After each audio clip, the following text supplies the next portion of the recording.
Olvidé mi teléfono en el restaurante después de cenar con mi hijo. Cuando volví a buscarlo, la camarera cerró la puerta con llave y susurró: «Guárdate esto para ti. Voy a enseñarte la grabación de la cámara sobre tu mesa, pero prométeme que no te vas a desmayar». Lo que mi hijo hizo en ese video me hizo caer de rodillas. Durante 6 meses había estado envenenándome, riéndose mientras yo perdía los sentidos, planeando quedarse con una herencia de $120 millones. Él pensaba que me estaba muriendo. No tenía idea de que aquello era solo el comienzo. Lo que hice en los 5 días siguientes lo cambió todo. Y antes de seguir, dime, ¿desde qué lugar del mundo estás escuchando esta historia? Déjalo en los comentarios porque lo que voy a contarte podría ser también una advertencia para tu propia mesa. Aquella noche había cenado en La Cava de los Olivos, un restaurante elegante en el centro de Mendoza, uno de esos lugares donde las paredes de piedra guardan secretos de décadas y el aire huele a roble y a velas de cera. Mi hijo Benjamín había insistido en celebrar allí, aunque yo no tenía claro qué estábamos celebrando exactamente. Al llegar a casa, mientras buscaba las llaves en el bolsillo del abrigo, me di cuenta de que no llevaba el teléfono. El corazón me dio un vuelco menor, el fastidio habitual de quien olvida algo, y di la vuelta sin sospechar nada. 20 minutos después estaba otra vez frente a la puerta del restaurante, con el motor del coche aún tibio y la noche extendiéndose sobre Mendoza como un manto de terciopelo oscuro. La camarera que nos había atendido, una joven de cabello oscuro recogido en una trenza apretada y cuyo gafete decía Ana Beltrán, me abrió con el ceño fruncido de quien tiene algo importante que decir, pero no encuentra las palabras. En vez de devolvérmelo, cerró la puerta tras de mí y echó el pestillo con un chasquido que resonó en el silencio del comedor vacío. «Don Balmora», susurró con una urgencia que me heló la sangre. «Tiene que ver algo». Sus manos temblaban mientras me guiaba por el comedor ya vacío, esquivando sillas apiladas y mesas cubiertas con manteles blancos que parecían fantasmas en la penumbra. Me condujo hasta un cuartito de almacén estrecho y desordenado, lleno de cajas de vino y estantes metálicos cargados de suministros. Mi teléfono descansaba junto a un monitor de seguridad encendido, su pantalla emitiendo un resplandor azulado que iluminaba el rostro tenso de Ana. Ella tecleó con dedos nerviosos, buscando entre las grabaciones de esa misma noche, retrocediendo minuto a minuto hasta encontrar lo que buscaba. «Podría perder mi trabajo por esto», murmuró sin mirarme, con la voz quebrada por algo que entonces no supe identificar. Quizá miedo, quizá indignación, quizá compasión, pero no puedo quedarme callada. Hay cosas que una persona no puede guardar sin que le pudran el alma. La pantalla mostró la mesa 12, nuestra mesa, la cena que había terminado apenas una hora antes. Me vi a mí mismo sentado frente a mi hijo, con la copa de vino en la mano y una expresión de cansancio que ahora entendía de otra manera. Retrocedamos un poco en el tiempo, a esa misma cena, cuando yo luchaba por sentir el sabor de un Cabernet de $200. El vino se suponía magnífico, Reserva Altamira, 96 puntos, según la carta escrita con caligrafía elegante. Para mí no era más que líquido tibio deslizándose por mi garganta, una sustancia sin alma ni carácter. Las notas complejas que debería haber distinguido, la cereza negra, el tabaco, el toque de vainilla del roble francés, eran fantasmas que se burlaban de mí desde algún lugar inaccesible de mi memoria gustativa.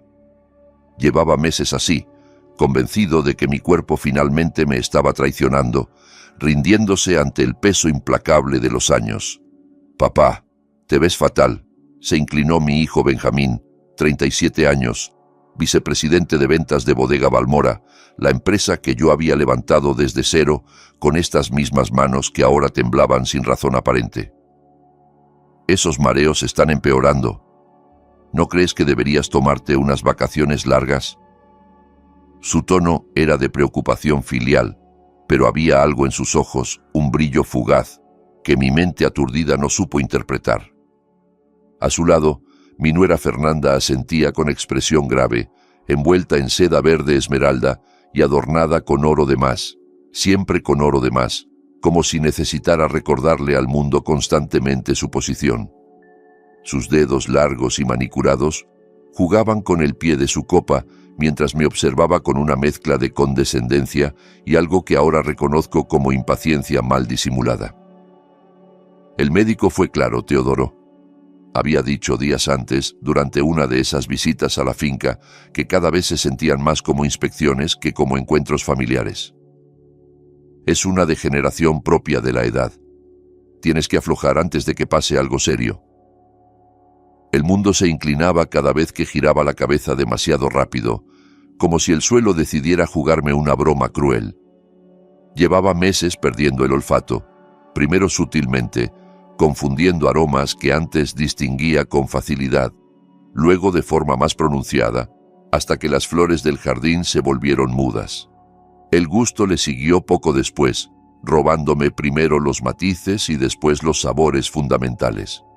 Los mareos llegaban en oleadas imprevisibles y aterradoras, dejándome aferrado a muebles y paredes como un marinero en un barco azotado por la tormenta. A mis 68 años, quizá tenían razón. Quizá mi cuerpo simplemente se estaba rindiendo, abandonándome como abandonan los viejos robles sus hojas en otoño. «Los poderes notariales», dijo Benjamín con una dulzura calculada, inclinándose hacia mí como si fuera a compartir un secreto entre padre e hijo. «Fírmalos la semana que viene, papá. Déjame a mí el día a día, las reuniones con distribuidores, las negociaciones con importadores, todo ese estrés que ya no necesitas cargar. Tú al fin podrás descansar, disfrutar de la finca, pasear por los viñedos sin preocupaciones». Llevaba 40 años levantando esa bodega, comenzando con apenas 3 hectáreas de viñedo heredadas de mi padre y un sueño que muchos consideraban delirante. 3 generaciones de sangre Valmora en esa tierra, 3 generaciones de sacrificios, de heladas tempranas combatidas con fogatas nocturnas, de sequías superadas con ingenio y terquedad. Pero ya no podía ni saborear mis propios vinos, esas creaciones que antes me hablaban de la tierra, del clima, del año en que nacieron. Me había desmayado 2 veces en el último mes, una vez en la bodega, cayendo contra las barricas de roble como un muñeco roto, y otra en mi propio despacho, despertando en el suelo con el rostro de Martín, mi capataz, flotando sobre mí lleno de preocupación. «Está bien», cedí al fin, sintiendo que las palabras me costaban más de lo que deberían. «Firmaré la semana que viene». El alivio que cruzó el rostro de mi hijo debería haberme consolado, la alegría de un padre al ver que su heredero está listo para tomar las riendas. Pero algo frío se instaló en mi pecho, una incomodidad sin nombre que atribuí al agotamiento. Terminamos de cenar entre conversaciones superficiales sobre la próxima cosecha y los nuevos contratos de exportación. Benjamín pagó la cuenta con una generosidad inusual, dejando una propina que hizo sonreír a Ana cuando recogió los billetes. Dejé el teléfono sobre la mesa sin notarlo, mi mente demasiado nublada para prestar atención a detalles mundanos, y me fui apoyándome discretamente en el brazo de mi hijo.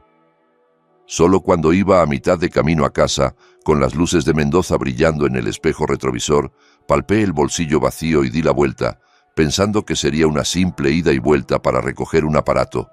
Ana Beltrán, en cambio, me iba a entregar algo mucho más valioso y mucho más terrible: la verdad. En el monitor del cuarto de almacén vi la cena rebobinarse como una película proyectada al revés. Los comensales caminaban hacia atrás, los camareros recogían platos que volvían a llenarse, las velas se alargaban en lugar de consumirse. Ana detuvo la grabación en el momento exacto en que yo me levantaba rumbo al baño, excusándome con un gesto de la mano. En cuanto mi espalda desapareció del encuadre, Benjamín se movió con una rapidez ensayada que me heló la sangre. Miró a su alrededor con esa cautela furtiva del ladrón experimentado, verificando que nadie observaba, y entonces metió la mano en el bolsillo interior de su saco de lino azul marino. Sacó un pequeño frasquito de cristal, del tamaño de un pulgar, con un líquido transparente que brillaba bajo las luces del restaurante. Lo destapó con el pulgar en un movimiento practicado, sin torpeza, sin dudas, y vació el contenido en mi copa de vino, la misma de la que bebería al regresar, sin sospechar nada. Fernanda lo vio. No lo detuvo. Giró ligeramente el cuerpo con la gracia de una bailarina, tapando la maniobra de posibles miradas curiosas, y sonrió con una complicidad que me revolvió el estómago incluso a través de la pantalla. Pero eso no fue lo peor, no fue ni remotamente lo peor. La grabación continuó y yo aparecí de nuevo en el encuadre, volviendo del baño con pasos inseguros, aferrándome discretamente al respaldo de una silla para no tambalearme. Me senté frente a mi copa envenenada, la tomé con naturalidad y di un sorbo, poniendo una mueca ante un sabor que apenas podía percibir. Benjamín esperó a que mirara hacia otro lado, hacia el ventanal que daba a la calle iluminada, y entonces hizo algo que ningún padre debería presenciar jamás. Encogió los hombros con gesto burlón, dejó que la cabeza le cayera hacia un lado imitando mi temblor, y su rostro se retorció en una caricatura cruel de mi confusión, de mi debilidad, de mi decadencia inventada.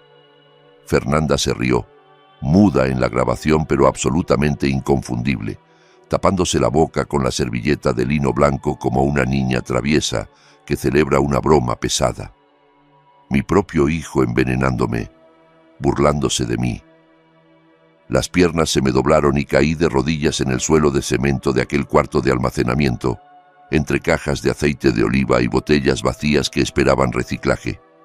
Sentí las manos de Ana sujetándome por los hombros con una fuerza sorprendente para su constitución menuda.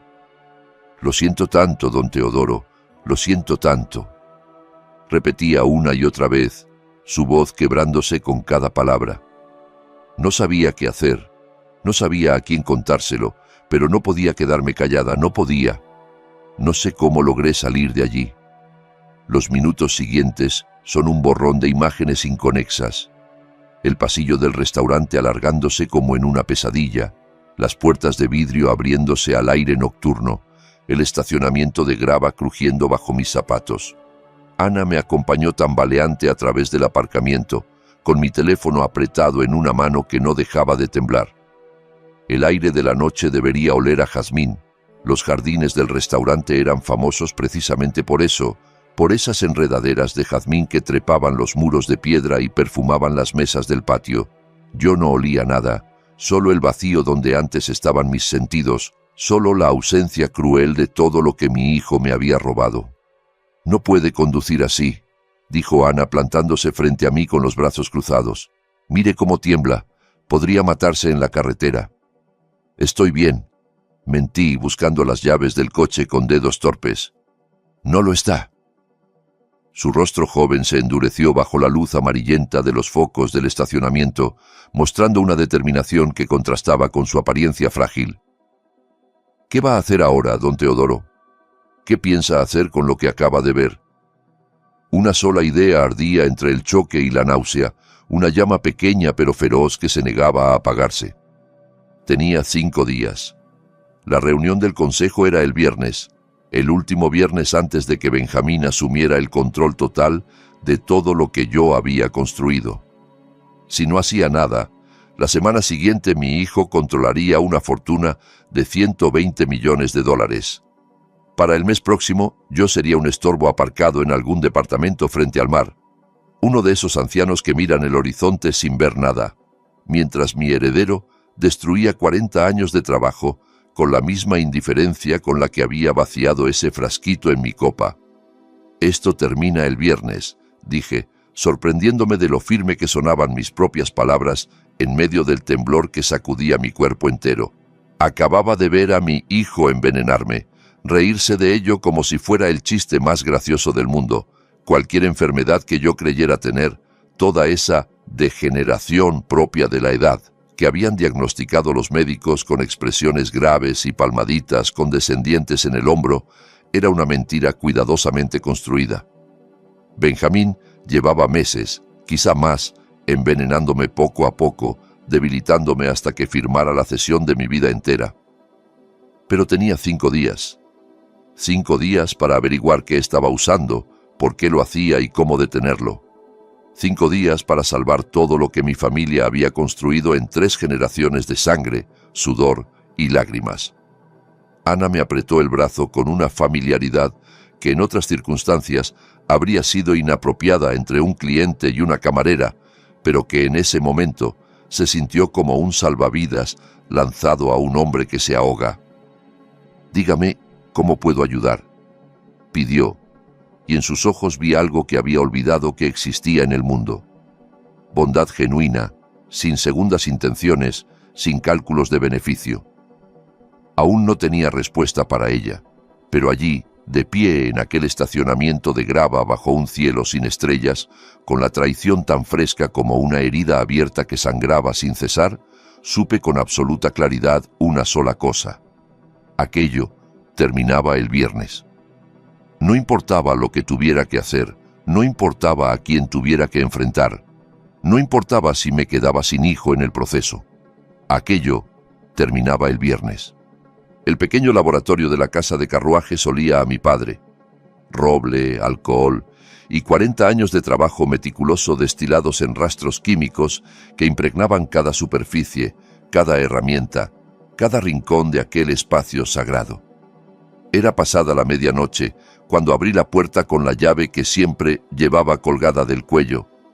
Pero dormir no era una opción después de haber visto a mi hijo envenenarme en una pantalla de seguridad.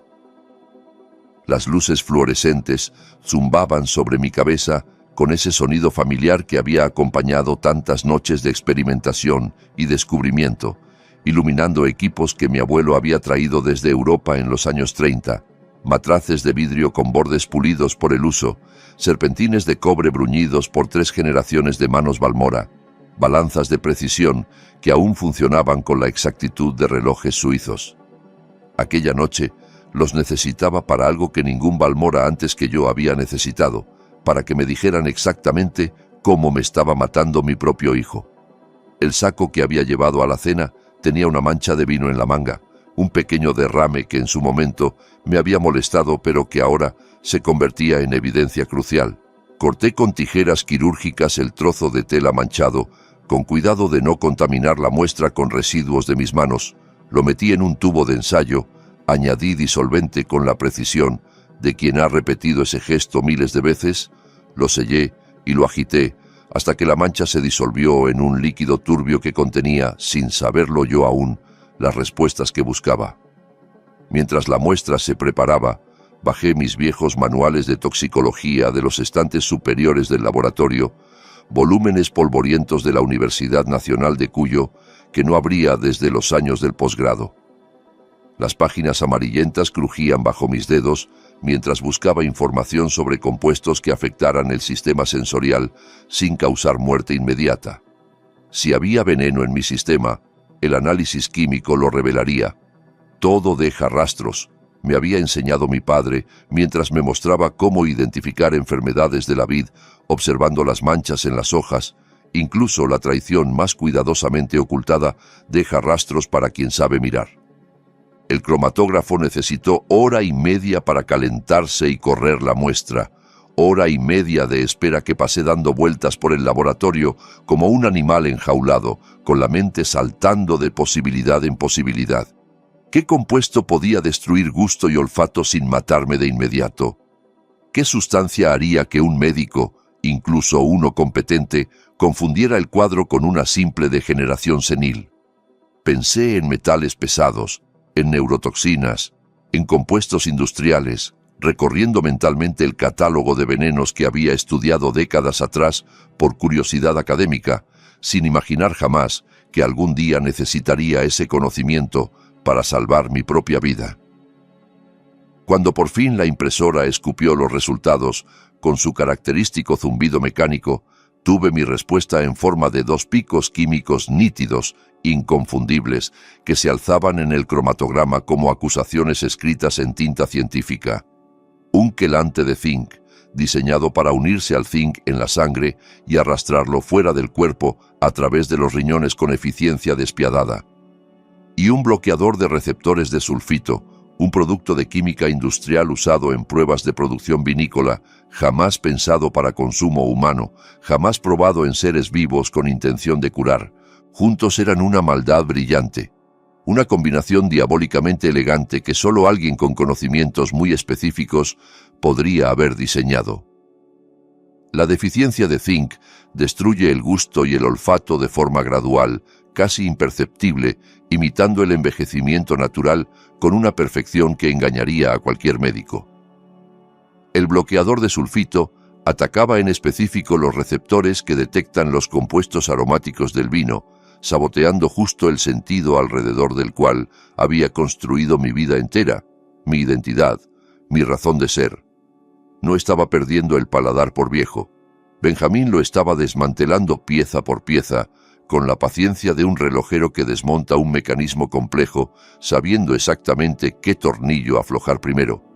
Pero el hallazgo más importante fue otro, una revelación que me hizo soltar el aire que no sabía que estaba conteniendo. Ambos compuestos eran temporales. Sus efectos podían revertirse.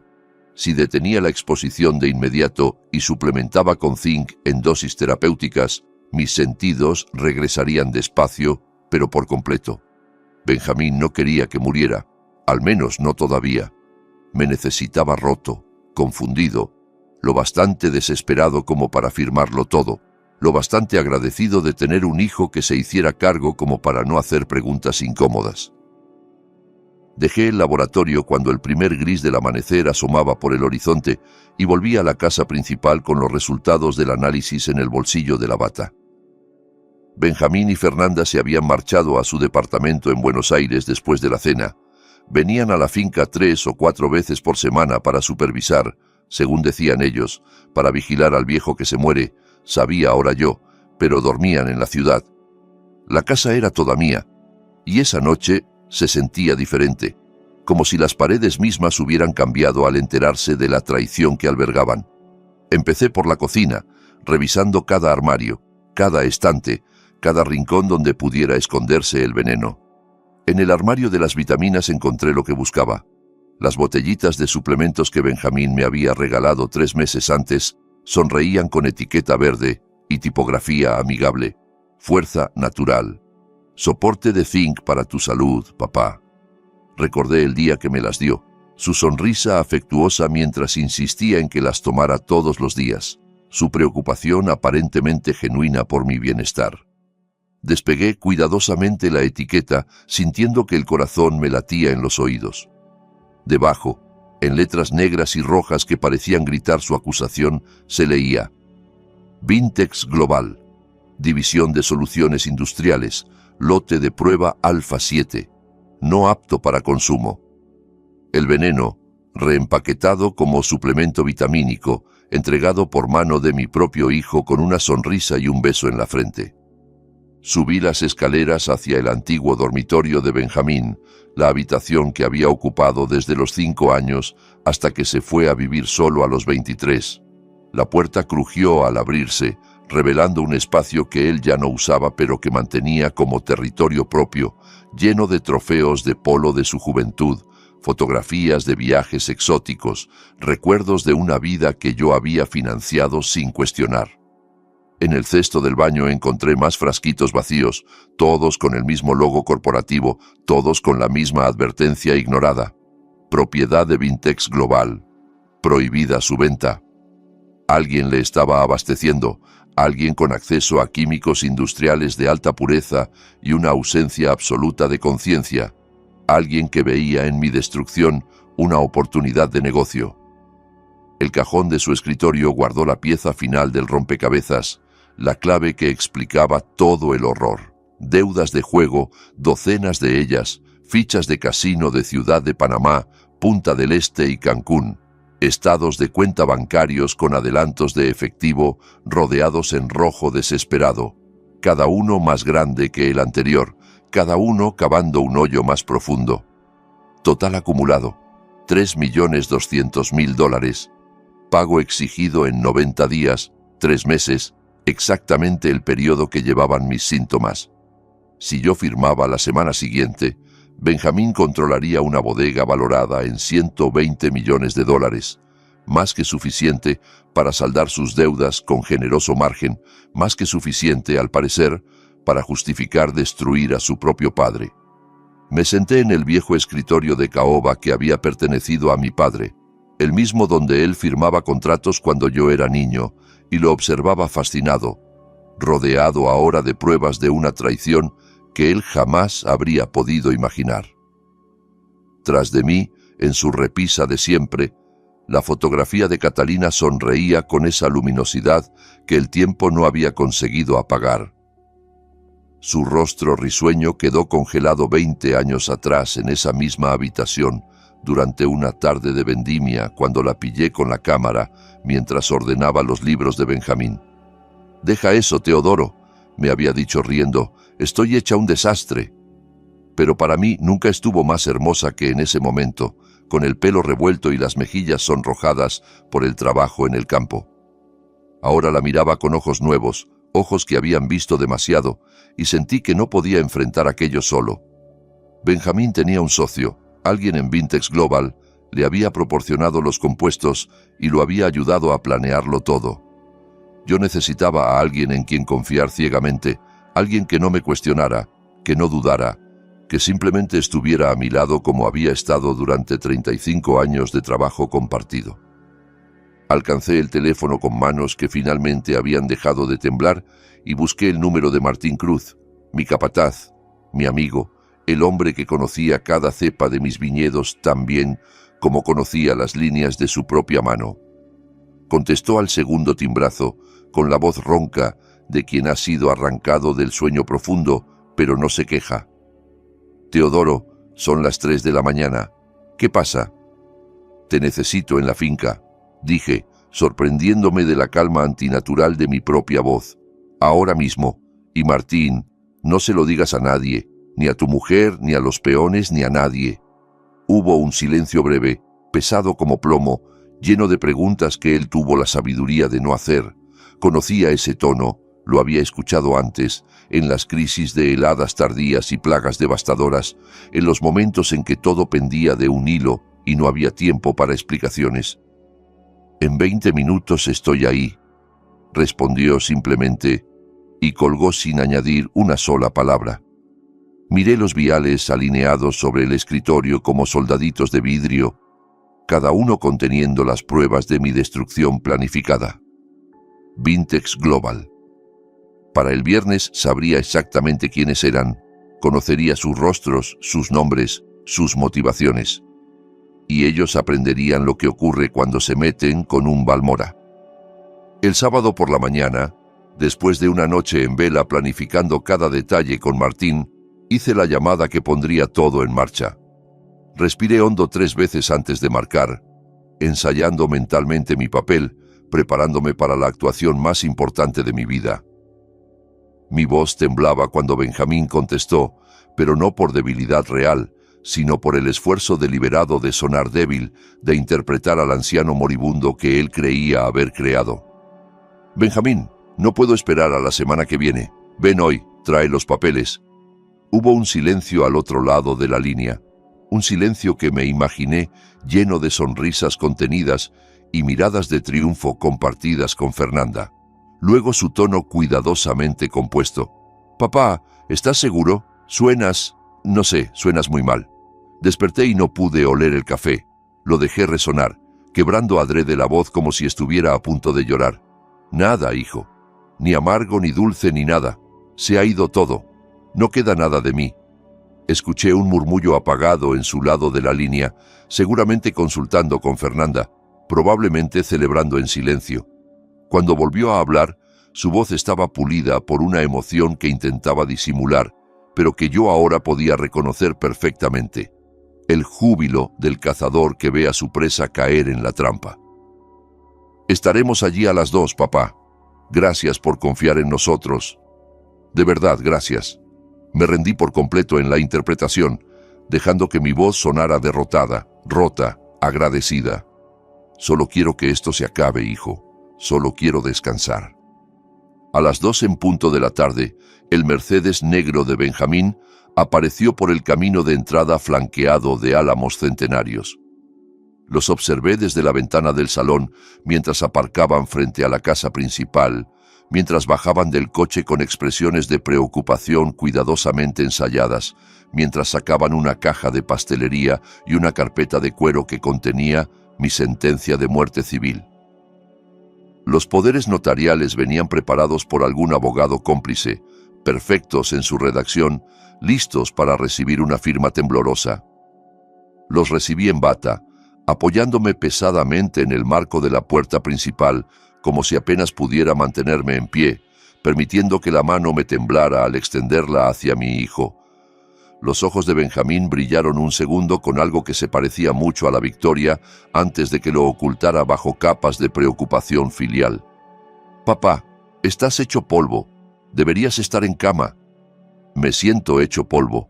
Me arrastré hacia la sala con pasos de anciano, cada movimiento calculado para reforzar su imagen de mí como un hombre acabado. «¿Qué es ese olor? Algo se está quemando, ¿no lo huelen?» Fernanda dejó el pastel sobre la mesa ratona, una tarta de chocolate de aspecto impecable que seguramente había costado una fortuna en alguna pastelería de moda. «Chocolate, Teodoro, tu favorito. Lo trajimos especialmente para celebrar». Me incliné sobre la caja con expresión confundida y di un respingo exagerado, retrocediendo como si el olor me hubiera agredido. «Eso no es chocolate. Huele a caucho quemado, a químicos. ¿Quieren envenenarme aquí mismo en mi propia casa?» La mano de Benjamín se posó sobre mi hombro con esa familiaridad que ahora me resultaba obscena. «Papá, tu nariz está confundida, ya lo sabes. El doctor explicó que esto pasaría, que los olores se mezclarían en tu cabeza. Vamos a firmar esto rápido y te vas a descansar, ¿sí? Necesitas tranquilidad». Extendió los documentos sobre la mesa de café con un gesto practicado. Poder general amplio e irrevocable, papel marfil de gramaje caro con el sello del abogado en relieve al pie, mi nombre completo esperando una firma que lo entregaría todo. Teodoro Alejandro Balmora Montes, cedente. Benjamín Teodoro Balmora Reyes, cesionario. Alargué la mano hacia la pluma que Fernanda sostenía como una ofrenda, tanteé torpemente las gafas de lectura en el bolsillo de la bata, las saqué con dedos torpes y las dejé caer al suelo. Al incorporarme para recogerlas, mi codo, accidentalmente, golpeó la jarra de agua que descansaba junto a los documentos. Cristal contra madera, un sonido casi musical. El agua se desparramó en cascada sobre las hojas notariales. La tinta corrió en ríos azules y negros. El sello oficial se deshizo como acuarela bajo la lluvia. ¡No! Benjamín se lanzó sobre los papeles con las manos extendidas, pero era demasiado tarde. El poder notarial estaba completamente arruinado, reducido a una masa de papel mojado y tinta diluida. «Lo siento», dije, dejando que la voz se quebrara con un sollozo que sonó absolutamente convincente. «Lo siento mucho, hijo. Mis manos ya no responden, ya no controlo nada». Se quedó de pie con las hojas chorreando entre los dedos, los nudillos blancos de la fuerza con que las apretaba, el rostro oscilando entre la rabia asesina y la paciencia impostada de quien sabe que debe mantener el disfraz un poco más. «Está bien, papá», masculló entre dientes, cada palabra costándole un esfuerzo visible. «Imprimimos otros el lunes. No es problema». «No», repuse con aire perdido, mirando a mi alrededor como si no reconociera la habitación. «En la oficina, el viernes». Lo miré directamente a los ojos con expresión de confusión senil. «La reunión del consejo, ¿recuerdas? Todos los directivos estarán allí. Si voy a firmar 40 años de mi vida, quiero testigos. Quiero que todos sepan que fue mi decisión, que nadie me obligó, que lo hice con plena conciencia». Benjamín intercambió una mirada rápida con Fernanda, una conversación silenciosa de medio segundo que yo intercepté perfectamente. Ella asintió apenas. Testigos harían más difícil impugnar nada después, harían la cesión más sólida, más irrevocable. Si el viejo quería público para su rendición, que lo tuviera. «Está bien, papá. El viernes en la reunión del consejo, como tú quieras». Se marcharon poco después, con el pastel intacto y las promesas de volver pronto para cuidarme. Vi su coche desaparecer por el camino arbolado, las luces traseras brillando rojas entre los troncos de los álamos, y esperé a que cayera la noche antes de moverme de la ventana. El sol se puso sobre los viñedos en una explosión de naranjas y púrpuras que debería haber sido hermosa, pero que a mí me pareció la cuenta regresiva hacia el viernes, hacia el momento de la verdad. Martín llegó pasadas las 11, aparcando su vieja camioneta detrás del granero abandonado, donde nadie podría verla desde el camino principal. Nos encontramos bajo el gran roble del extremo este de la propiedad, el mismo árbol centenario bajo el que mi padre me enseñó a podar vides hace 50 años, cuando yo era un niño que creía que la tierra y la sangre eran lo mismo, que la familia y la lealtad eran sinónimos. Las ramas del roble se extendían sobre nosotros como brazos protectores, y la luna llena proyectaba sombras plateadas sobre la hierba húmeda de rocío. ¿De qué se trata todo esto, Teodoro?, preguntó Martín con la voz áspera de preocupación y los ojos recorriendo mi rostro en busca de respuestas. Me tienes con el alma en vilo desde tu llamada. Le puse el vial de veneno en la mano, el mismo que había encontrado en la habitación de Benjamín, con la etiqueta de Vintex Global brillando bajo la luz de la luna. Mi hijo me está envenenando, dije, y las palabras sonaron extrañas incluso para mí, como si estuviera describiendo la trama de una novela barata y no mi propia vida. Esto es lo que está usando. Lleva meses administrándomelo, disfrazado de vitaminas. Martín alzó el frasco hacia la luz plateada, luego me miró con esos ojos que habían visto crecer mis viñedos desde plántulas, que habían celebrado conmigo cada vendimia exitosa y llorado conmigo cada helada devastadora. No hizo una sola pregunta, no dudó de mí ni por un segundo, no pidió pruebas ni explicaciones. ¿Qué necesitas que haga?, preguntó simplemente, como si le hubiera pedido que moviera unas barricas de sitio. La colección de añadas. Cada botella. Hay que sacarlas de aquí antes del viernes. La colección representaba el trabajo de 3 generaciones, millones de dólares en vino que no podía reemplazarse, la memoria líquida de mi familia embotellada en vidrio y corcho. ¿Llevarlas dónde? A cualquier lugar donde Benjamín no pueda encontrarlas. Mantuve la voz firme, aunque por dentro sentía que algo se desgarraba. Planea destruirlas. Lo escuché hablando por teléfono, mencionando camiones cisterna que llegarán el viernes por la noche. Van a tirar cada barrica, cada botella, convertir 40 años de arte en producto industrial de desecho. Las quiero fuera de la finca para el jueves por la noche, antes de que él llegue. Martín guardó silencio durante un momento largo, procesando la magnitud de lo que le pedía. Mover la colección completa en secreto requeriría camiones, equipo, personal de confianza, coordinación perfecta. Un solo error, un solo testigo indiscreto, y todo se vendría abajo. Luego me apretó el hombro con una fuerza que decía más que cualquier palabra de aliento. El vino estará a salvo, viejo amigo.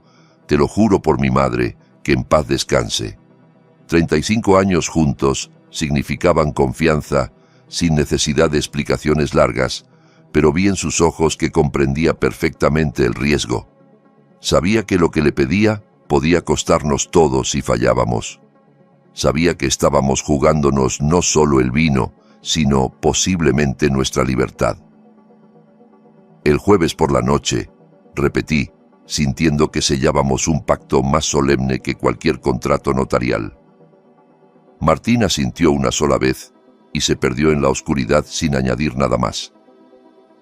Me quedé solo bajo el roble, con la brisa nocturna acariciándome el rostro, mirando hacia la casa donde mi hijo había intentado robarme no solo la fortuna, sino la vida misma. Faltaban 4 días para el viernes. El final había empezado. Durante los 4 días siguientes interpreté el papel del patriarca moribundo, con la dedicación de un actor que se juega su vida en cada escena. Arrastraba los pies cuando sabía que alguien me observaba, caminando con esa torpeza que Benjamín esperaba ver. Fingía tropezar con los muebles, derramaba líquidos, accidentalmente. Me dejaba ver exactamente como ellos querían verme. Débil, confundido, acabado. Cuando los sirvientes de la casa me servían la comida, yo probaba un bocado con expresión vacía y declaraba que no sabía nada, que todo era cartón y ceniza. Pero a solas en el laboratorio de la casa de carruajes, lejos de miradas curiosas, Estaba sanando con una determinación feroz. Bebía soluciones ricas en zinc 3 veces al día, preparadas según fórmulas que había encontrado en mis viejos manuales de bioquímica. Hacía desintoxicación con carbón activado y cardo mariano, purgando mi sistema de los venenos que mi hijo había introducido en él con tanta paciencia. Para el lunes ya podía saborear la amargura del café, ese primer sorbo matutino que durante meses había sido solo agua tibia y oscura. El martes, las barricas de roble en la bodega volvían a oler a madera y taninos, a ese perfume complejo que había sido mi hogar olfativo durante 40 años. Lo oculté con cuidado, representando mi papel con disciplina de acero. Cuando Benjamín venía, y ahora venía muy seguido, casi todos los días, dando vueltas por la finca como buitre que huele carroña próxima, yo entornaba los ojos ante etiquetas que podía leer perfectamente sin gafas. Me acercaba copas de vino a la nariz y las declaraba completamente inodoras con expresión de tristeza. «Ya no huelo nada, hijo, absolutamente nada», me quejaba con voz quebrada, y él asentía con esa compasión fingida que ahora me resultaba tan transparente como el cristal. Con cada visita se sentía más seguro, más confiado, más descuidado en sus precauciones. Dejaba el teléfono sobre la mesa durante las comidas. Hablaba de sus planes con Fernanda sin molestarse en bajar la voz. Daba por sentado que el viejo sordo, ciego y confundido que tenía enfrente ya no representaba amenaza alguna. El miércoles por la tarde logré el golpe de información que necesitaba. Me senté en el sillón de orejas de la sala, fingiendo una siesta con los ojos entrecerrados, mientras Benjamín paseaba por el jardín adyacente con el teléfono pegado a la oreja. Creyó que las puertas de vidrio estaban completamente cerradas, pero yo las había dejado entreabiertas exactamente 5 centímetros, lo suficiente para que su voz se colara con claridad mientras las cortinas ocultaban la rendija.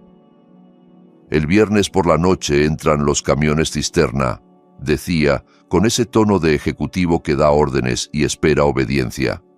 «Tendremos cuadrillas trabajando todo el fin de semana, 24 horas si hace falta.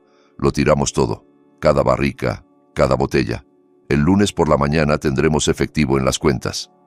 Hubo una pausa mientras escuchaba la respuesta al otro lado, y pude imaginar a su interlocutor haciendo números, calculando márgenes, planificando la destrucción de mi legado como si fuera un simple problema logístico. «Me da igual lo que valga en subasta». Su voz se volvió afilada, impaciente. «Necesito liquidez ya, no dentro de 6 meses. El casino no va a esperar. Procesen todo como base alcohólica industrial, ingrediente para productos de limpieza, lo que sea más rápido. Nadie tiene por qué saber que estamos tirando por el desagüe 30 millones de dólares en vino de colección. Lo que importa es la velocidad». Sentí los dedos clavarse en el reposabrazos del sillón hasta que los nudillos me dolieron. 30 millones en vino, convertidos en materia prima para desengrasantes y limpiadores de baño. El reserva del 74 que había elaborado con Catalina durante nuestra luna de miel, el Malbec del 82 que ganó medalla de oro en Madrid, el gran reserva del 98 que los críticos todavía citaban como obra maestra de la enología argentina, todo reducido a componente industrial sin nombre ni historia. «Sí, el viejo firma el viernes por la mañana», continuó Benjamín, y su voz adquirió un tono de burla que me atravesó como un cuchillo. «Después de eso, la finca es legalmente mía.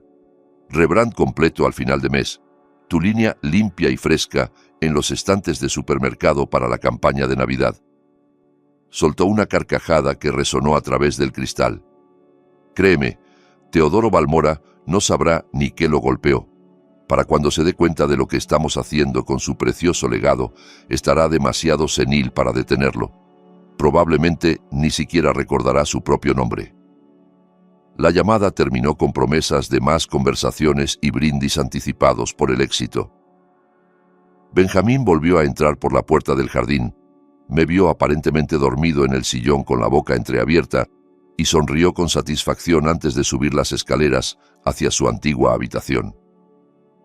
Esperé hasta escuchar el ruido del agua de la ducha. Luego me levanté con movimientos silenciosos y subí tras él. Su portafolio de cuero italiano descansaba abierto sobre la cama, con documentos derramándose sobre la colcha como una invitación. ¿Arrogancia extrema o estupidez terminal? Quizá ambas cosas. La mezcla perfecta de quien se cree ya victorioso. Dentro, encontré la propuesta de rebranding completa, un documento de 20 páginas producido por alguna agencia de marketing sin escrúpulos. La primera página mostraba el logo de Bodega Balmora, la elegante caligrafía enroscada en sarmientos de vid que mi abuelo había diseñado en 1952, cuando todavía creía que el nombre de la familia significaría algo para siempre. Una gran X roja lo tachaba de esquina a esquina con la palabra obsoleto estampada encima en letras mayúsculas. La página siguiente me revolvió el estómago con tanta fuerza que tuve que apoyarme en el escritorio para no caer. Un logo nuevo, en verde chillón y naranja estridente, con una tipografía gruesa y sin gracia que parecía diseñada para gritar desde estantes de supermercado barato. Balmora fresco en limpio. Debajo, mock-ups de productos que parecían sacados de una pesadilla. Mis botellas de cristal soplado a mano, las mismas que alguna vez contuvieron añadas legendarias como Atardecer en Altamira o Otoño Dorado, ahora llenas de líquidos de colores artificiales. Las etiquetas rediseñadas anunciaban limpiador multiusos para baño, fórmula tradicional, gel poder para inodoros, aroma campestre, destapacaños máximo rendimiento, la fragancia de lo limpio, by Balmora. El lema corporativo al pie era una perversión obscena de todo lo que habíamos construido, 3 generaciones de pureza al servicio de tu hogar. No solo se quedaban con la bodega, iban a convertir 3 generaciones de artesanía, de dedicación, de amor por la tierra y el oficio, en productos químicos de baño que se venderían en promoción de 3x2. Mi nombre, la memoria de Catalina tejida en cada etiqueta, el legado de mi padre que había pasado su vida entera perfeccionando el arte del vino, todo reducido a comerciales de televisión con jingles pegajosos sobre inodoros brillantes. Pensé en la foto de Catalina en el laboratorio, su risa cristalina mientras me ayudaba a ensamblar la añada del 98, probando mezclas hasta encontrar el equilibrio perfecto. «Esta es especial, Teodoro», me dijo aquella tarde de otoño con los ojos brillantes de emoción. «La gente se acordará de este vino mucho tiempo después de que ya no estemos». Lo recordarían, sí, pero como ingrediente de destapacaños barato, como la marca detrás del limpiador de baño en promoción. Cerré el portafolio con las manos sorprendentemente firmes, pese a la rabia que me quemaba las entrañas. Benjamín quería tirar por el desagüe mi trabajo entero, literal y metafóricamente, y no solo eso, quería profanar el nombre Balmora hasta que no quedara nada de dignidad en él. El jueves por la noche llegarían los camiones de Martín. Benjamín aún no lo sabía, pero su preciada colección, cada botella que planeaba destruir, desaparecería en la oscuridad. Y el viernes por la mañana, cuando descubriera lo que había pasado, cuando se plantara en esas bodegas vacías, rodeado solo de su propia codicia y sus planes destrozados, yo estaría allí para ver cómo se le derrumbaba el mundo. Las bodegas subterráneas siempre me habían parecido una catedral. Muros de piedra de 1,5 metros de grosor, construidos hace más de un siglo para mantener la temperatura perfecta, aire fresco y quieto perfumado de roble y tomillo silvestre, techos abovedados que amplificaban cada susurro hasta convertirlo en eco sagrado. Aquella noche del jueves se sentían como una cámara acorazada que íbamos a vaciar, solo que los ladrones eran ellos, y nosotros éramos los guardianes rescatando un tesoro que les habíamos prestado por error. El camión refrigerado de Martín se arrimó a la puerta de carga lateral a las 11 en punto, con las luces apagadas y el motor ronroneando en punto muerto. 3 peones de viñedo de absoluta confianza, hombres que trabajaban con nosotros desde hacía décadas, bajaron de la cabina con gestos graves y manos enguantadas. Nadie habló más de lo estrictamente necesario. Cada palabra era un riesgo, cada sonido podía alertar a oídos que no sabíamos si escuchaban. Trabajamos en silencio durante horas, comunicándonos con gestos y miradas, moviéndonos por la bodega con la precisión de una operación militar. El tintineo suave del cristal contra el cristal era el único sonido mientras las botellas deslizaban con infinito cuidado desde sus nichos de madera hacia las cajas acolchadas con espuma especial. 40 años de mi vida descansaban en esos muros, cada añada un recuerdo embotellado, cada botella una historia que podía contar con solo leer la etiqueta. El Malbec 1974, elaborado durante el verano de mi luna de miel con Catalina, cuando todavía creíamos que el tiempo era infinito y que la felicidad venía en cosechas anuales. El Cabernet 1982, que ganó oro en el concurso internacional de Madrid, la noche que brindamos hasta el amanecer, y Benjamín, con apenas 5 años, se quedó dormido sobre mi regazo mientras los corchos saltaban a nuestro alrededor. El Gran Reserva 1998, que los críticos internacionales todavía llamaban mi obra maestra, el vino que me puso en el mapa mundial y que representaba todo lo que había aprendido en 4 décadas de prueba, error y perfeccionamiento. Y el Reserva Especial 1987, el año del nacimiento de Benjamín.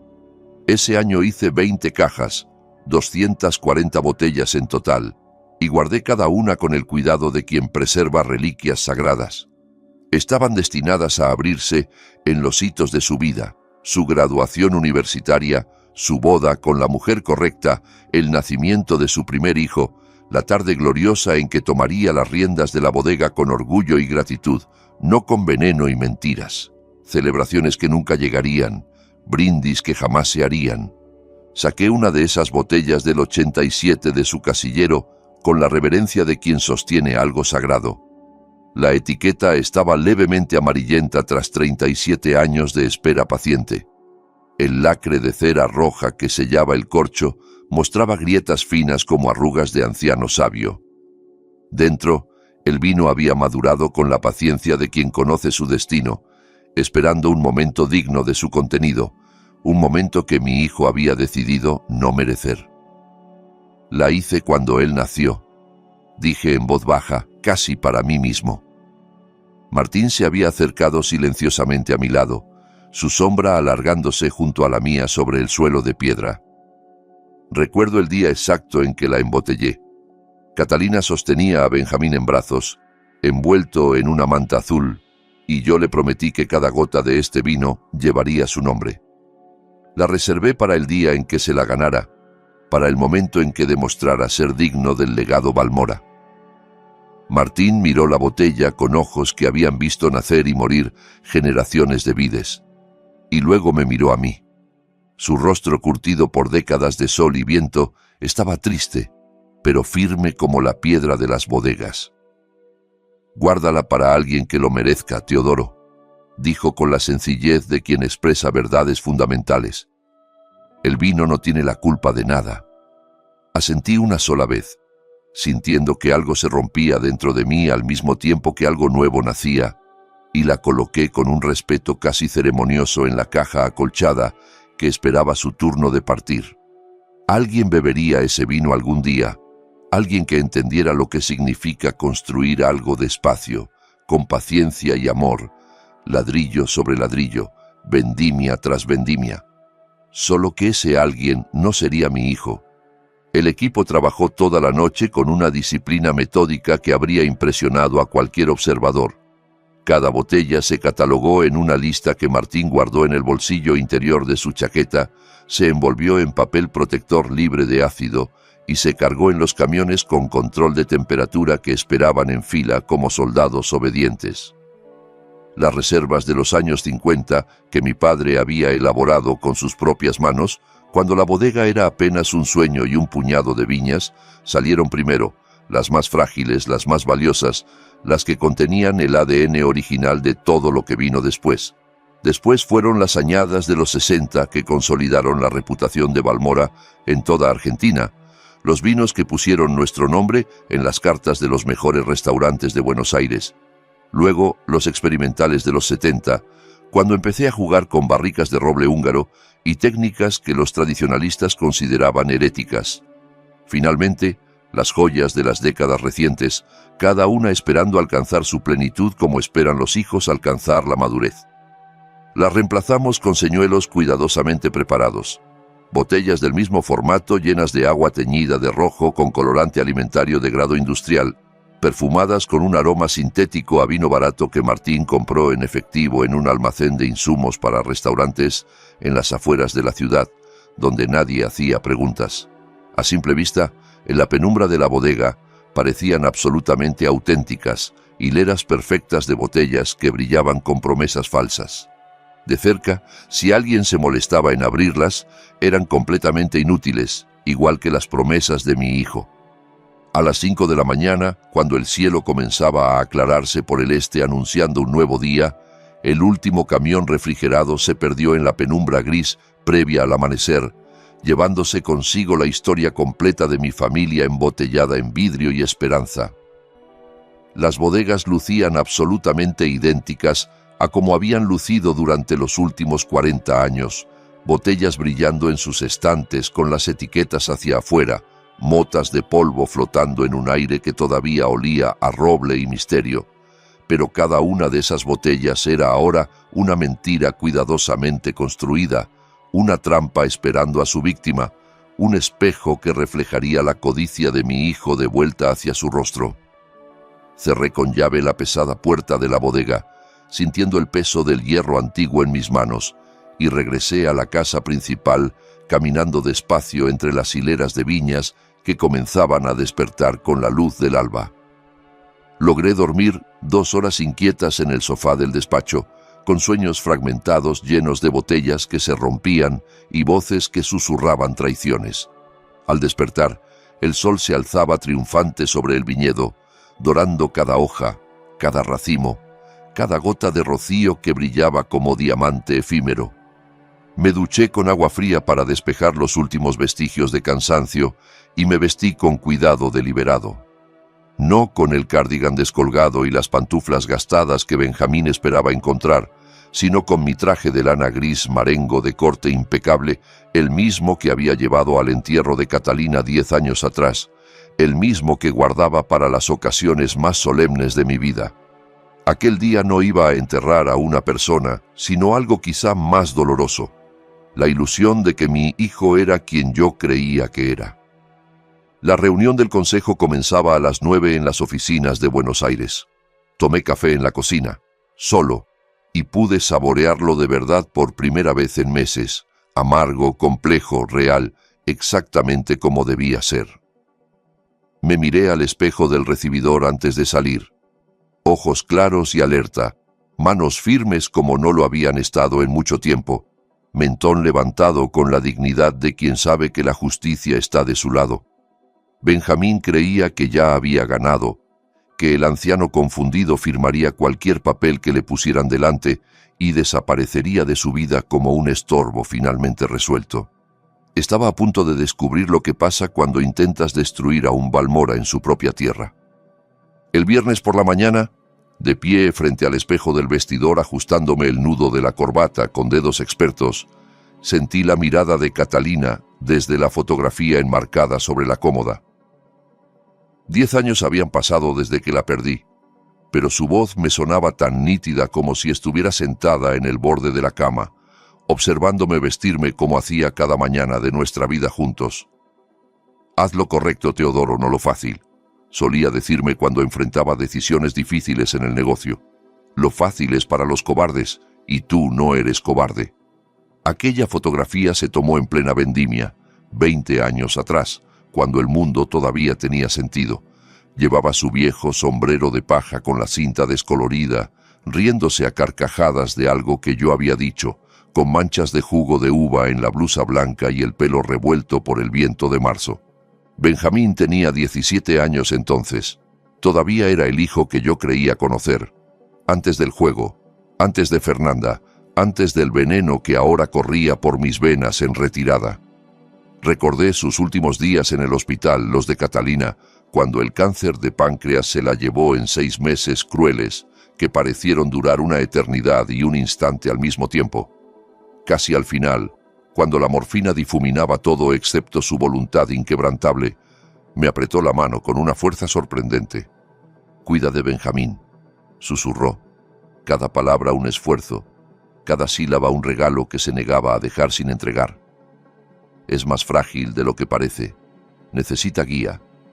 Yo le prometí que lo haría, que velaría por nuestro hijo como habíamos velado juntos durante todos esos años, que no permitiría que se perdiera en el mundo sin su madre para orientarlo. Te fallé, murmuré ahora a la fotografía, sintiendo que las palabras me quemaban la garganta. No pude salvarlo de sí mismo, pero puedo detenerlo antes de que destruya todo lo que amaste. La duda, esa fiel compañera de las grandes decisiones, asomó como siempre lo hacía en los momentos cruciales. Podía firmar los papeles, aceptar el departamento frente al mar que seguramente tendrían preparado para mí, desaparecer en un retiro silencioso mientras mi hijo hacía lo que quisiera con mi legado. Era Benjamín, mi único hijo, el bebé que Catalina y yo habíamos acunado durante noches de fiebre, el niño que aprendió a caminar entre barricas de vino, el adolescente que prometió continuar nuestra obra con la misma pasión con que nosotros la habíamos creado. Pero entonces recordé otra frase de Catalina, pronunciada muchos años atrás, cuando un competidor intentó acosarnos para que vendiéramos la bodega a precio de saldo. No dejes que nadie destruya lo que amas, Teodoro, ni por dinero, ni por paz, ni por la ilusión de armonía familiar, aunque ese alguien sea de tu sangre, porque la sangre no siempre es garantía de nada. Tomé las 2 decantadoras de cristal tallado que había preparado la noche anterior y las coloqué con cuidado en el portafolio junto a los documentos que cambiarían todo. Una contenía agua mineral para los miembros del consejo que quisieran refrescarse. La otra guardaba mi pieza de resistencia, vino barato de supermercado combinado con una pequeña dosis del mismo veneno que Benjamín me había administrado durante meses, lo suficiente para que cualquier nariz normal lo detectara como extraño, como químico, como absolutamente impropio de una copa. Antes de salir de la habitación, miré el teléfono sobre la mesita de noche. La noche anterior, tras confirmar que los camiones de Martín habían llegado a su destino seguro con toda la colección intacta, había hecho una última llamada crucial. Al comisario Jaime Porras de la Policía Federal, un hombre al que conocía desde hacía 20 años, desde que su padre trabajaba en nuestros viñedos durante las temporadas de cosecha. «Estaré ahí el viernes por la mañana, don Teodoro», me aseguró con esa voz grave que imponía respeto. «Solo deme la señal cuando sea el momento, y mis hombres entrarán. Confíe en mí como yo confié en su vino durante mi boda». El trayecto hasta Buenos Aires duró exactamente 1 hora, atravesando el Valle de Mendoza, mientras el sol temprano de la mañana bañaba los viñedos de luz dorada. Kilómetro tras kilómetro de hileras perfectas se extendían hasta donde alcanzaba la vista, cada cepa un testimonio de generaciones de trabajo y esperanza. Eran los mismos caminos que antaño recorríamos Catalina y yo en su viejo Citroën, soñando con el legado que dejaríamos a nuestros hijos, planificando la expansión de la bodega, imaginando a Benjamín recorriendo esas mismas rutas con sus propios hijos algún día. Ella creía que la bodega nos uniría a través de las generaciones como un hilo de oro líquido.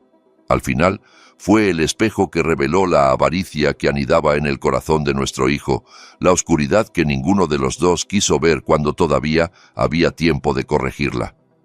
A las 8:45 ya estaba en el Distrito Financiero de Buenos Aires, subiendo en el ascensor de cristal hacia el piso 15, con el portafolio en una mano y la cesta de decantadores en la otra, como un anciano que lleva vino para una celebración familiar. Las oficinas de Vintex Global ocupaban toda la planta, un espacio de diseño minimalista donde predominaban el cristal, el acero y las superficies inmaculadas, frío como una morgue de diseñador y sin un solo elemento que sugiriera calor humano. Las puertas de la sala de juntas estaban abiertas de par en par, invitándome a entrar como la araña invita a la mosca. Crucé el umbral con pasos deliberadamente lentos, apoyándome en el marco como si necesitara recuperar el aliento, y entonces lo vi. Sentado en la cabecera de la mesa de reuniones, con un traje de 3 piezas que debía costar lo que un peón de viña ganaba en un año, estaba un fantasma de mi pasado, un hombre al que nunca pensé volver a ver. la persona en quien había confiado más que en nadie durante los años de juventud, antes de que nuestros caminos se separaran por diferencias que entonces parecían irreconciliables. Mi antiguo mejor amigo. Lorenzo Garrido se veía casi igual que 30 años atrás, solo que refinado y pulido por décadas de riqueza y poder. La misma mandíbula afilada que le daba aspecto de depredador elegante, la misma inclinación arrogante de la cabeza que sugería que el mundo le debía algo. El éxito lo había vuelto más pulcro, más caro, más seguro de sí mismo, pero no había cambiado lo esencial. En sus ojos seguía brillando esa necesidad ansiosa de ganar siempre, de demostrar que tenía razón, de aplastar a cualquiera que se interpusiera en su camino. Dejé mi portafolio sobre la mesa pulida con un golpe suave que resonó en el silencio expectante. Lorenzo Garrido. Dije con voz perfectamente controlada. Debí imaginarlo. Debí saber que estarías detrás de algo tan retorcido. Sonrió con la suavidad de un brandy añejo, esa sonrisa que recordaba de nuestros días de universidad, cuando todavía éramos jóvenes, lo suficiente para creer que la amistad duraba para siempre. Teodoro, ¿cuánto tiempo sin vernos? Qué alegría que hayas podido venir personalmente. ¿De verdad es una alegría? Arrastré la silla con calma estudiada, dejando que el silencio se estirara hasta volverse incómodo. Porque da la impresión de que has estado mucho más cerca de mi vida de lo que yo pensaba. Benjamín se removió inquieto en su asiento al otro lado de la mesa, el cuello de su camisa visiblemente húmedo a pesar del aire acondicionado que mantenía la sala a temperatura de nevera. La mano de Fernanda buscó la suya bajo la mesa, un gesto de consuelo que también podía ser advertencia. Los demás directivos de Vintex nos observaban con la neutralidad bien pagada de quienes están allí para presenciar firmas y cobrar honorarios, no para involucrarse en dramas familiares. Jimena Cordero, la abogada de la empresa, tenía su pluma cara lista sobre un bloc amarillo legal. El director financiero, Bruno Mateos, consultó su reloj de oro como si tuviera citas más importantes esperando. El COO, Esteban Palma, simplemente esperaba con expresión de piedra. Bien. Lorenzo abrió las manos con gesto magnánimo, como un anfitrión generoso que ofrece su casa. ¿Empezamos con los trámites? Entiendo que estás listo para firmar y que prefieres no alargar esto más de lo necesario. Miré a mi hijo directamente a los ojos, buscando en ellos algo del niño que una vez fue, algo del joven que prometió honrar nuestra familia. Solo encontré nerviosismo y avaricia mal disimulada. En un momento, respondí con calma. Antes me gustaría mantener una tradición familiar, si no les importa. Una tradición que me enseñó mi padre y que nunca he abandonado en 40 años de negocios. La sonrisa de Lorenzo se tensó apenas, como una máscara que empieza a agrietarse. Teodoro, no creo que sea el momento para... Solo una formalidad. Lo interrumpí, sacando las dos decantadoras del portafolio con movimientos lentos y deliberados. El cristal tallado atrapó la luz blanca de los fluorescentes del techo, proyectando arcoíris diminutos sobre la superficie pulida de la mesa. Mi padre me enseñó que nunca se cierra un trato importante sin compartir vino. Era la forma en que los Balmora honrábamos las alianzas, sellábamos los acuerdos, demostrábamos buena fe. Nada complejo, les aseguro, solo una pequeña prueba de los sentidos. Si Vintex va a adquirir el legado de mi familia, sus directivos deberían comprender qué hace especial a nuestro vino. ¿No les parece justo? Llené una copa con la primera decantadora, el líquido rubí deslizándose con la elegancia de 40 años de práctica, y se la acerqué a Jimena Cordero. La abogada la tomó con cautela, como si sospechara alguna trampa legal en el gesto. Reserva 2018. Anuncié con la autoridad de quien conoce cada botella de su bodega íntimamente. Producción limitada, solo 800 cajas. Dígame qué percibe, por favor.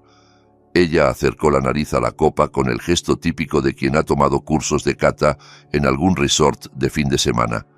Mora, dijo tras un momento. Definitivamente mora. Roble, bastante presente, y algo terroso, quizá trufa, no estoy segura. Exacto, asentí con aprobación. Tiene buen paladar. Serví para Bruno Mateos y Esteban Palma. Sus respuestas fueron similares, el vocabulario correcto de paladares que habían sido entrenados para parecer sofisticados. Cereza negra, dijo uno. Tabaco, añadió el otro. Entonces, tomé la segunda decantadora, la que contenía mi trampa, y la sostuve a la luz como si evaluara su claridad. Y esto, dije con tono de misterio calculado, es algo más raro. Algo que merece atención especial.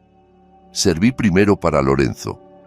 El líquido era de un dorado pálido, anodino, sin el brillo profundo de un vino de calidad. Lo acercó a la nariz con el gesto confiado de quien cree conocer todo sobre vinos y sobre la vida. Observé su rostro con atención microscópica, buscando el mínimo destello de reconocimiento, la más pequeña señal de alarma. Nada. Aspiró hondo, dejó que el aroma, o lo que él creía que era aroma, llenara sus fosas nasales y sonrió con satisfacción de conocedor. Interesante, dijo. Notas florales muy delicadas, casi etéreas, madreselva, diría yo, con seguridad, y un toque de pimienta blanca al final. Muy elegante. Sentí que el pecho se me endurecía de rabia contenida, pero mantuve la expresión neutral.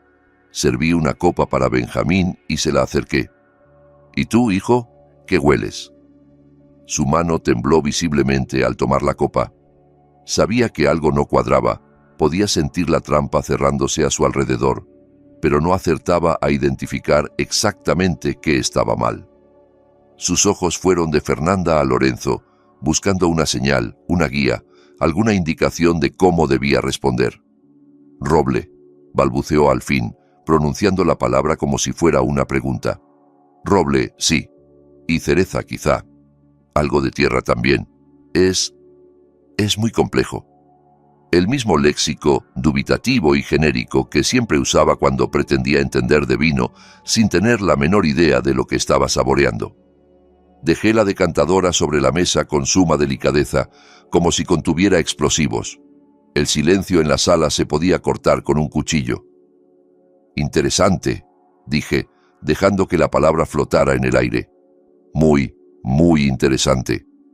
Porque lo que están oliendo ambos, lo que han descrito como madreselva y cereza y pimienta blanca, es residuo industrial de zinc, mezclado con un bloqueador de receptores de sulfito, el mismo compuesto químico que llevo 6 meses ingiriendo sin saberlo.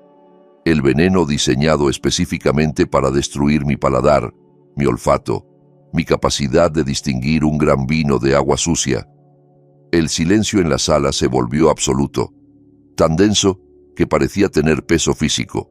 La pluma de Jimena se detuvo a medio trazo sobre el bloc amarillo. Bruno Mateos contuvo el aliento como si le hubieran dado un puñetazo en el estómago. Los ojos de Esteban Palma se abrieron de par en par, perdiendo por primera vez su expresión de piedra profesional. Lorenzo fue el primero en reaccionar, forzando una carcajada que sonó hueca en el espacio refrigerado. Teodoro, eso es completamente absurdo. Evidentemente estás enfermo, confundido. Los médicos dijeron que tu condición afectaría tu juicio. Entonces dime, Lorenzo, lo interrumpí con voz de acero, ¿por qué describiste madreselva?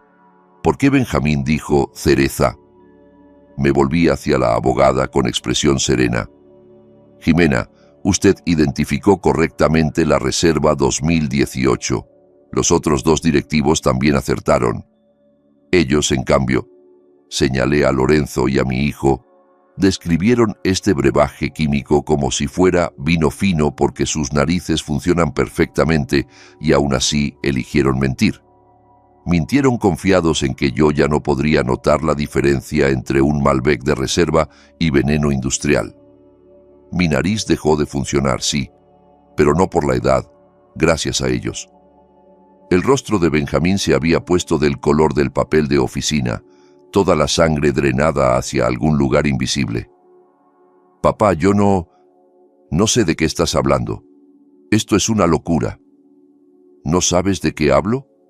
Me incliné hacia adelante sobre la mesa, sintiendo que 40 años de autoridad respaldaban cada palabra. ¿No sabías que la división industrial de Vintex Global ¿Fabrica quelantes de zinc para uso agrícola? ¿No sabías que tu querido socio Lorenzo te ha estado suministrando exactamente el compuesto necesario para destruir los sentidos de un enólogo sin causarle la muerte inmediata? Fernanda se levantó de golpe, la silla raspando el suelo con un chirrido agudo. Esto es una locura absoluta. Nos vamos de aquí ahora mismo.